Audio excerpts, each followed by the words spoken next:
Hey there, welcome to the channel. So you found a recipe online for a casserole or skillet meal that uses condensed tomato soup. Of course, Campbell's condensed soup is not gluten-free because it uses wheat. Today, I've got an easy substitute to use in that recipe. I'm Jamie with SavorySaver. I share gluten-free recipes, tips, tricks, and resources to make your gluten-free lifestyle easier. So please consider hitting subscribe and let's make some gluten-free condensed tomato soup. So for our condensed tomato soup substitute, all you need to do is take an 8-ounce can of tomato sauce, 1 tablespoon of cornstarch, 1 to 2 tablespoons of white sugar. I'm actually going to use 1 tablespoon. I don't want it super sweet. You could also use brown sugar instead for a little more depth of flavor.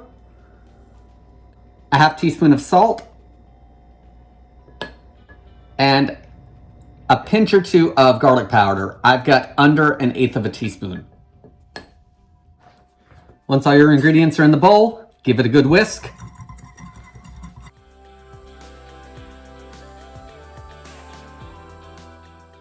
Once that sauce has lightened up a little bit, it's a little more pinker now than it was, you are good to go. Use this as your substitute and follow the recipe for that favorite casserole or skillet meal. Guys, I want to thank you so much for watching. I hope you give this recipe a try, and I'll see you on the next video.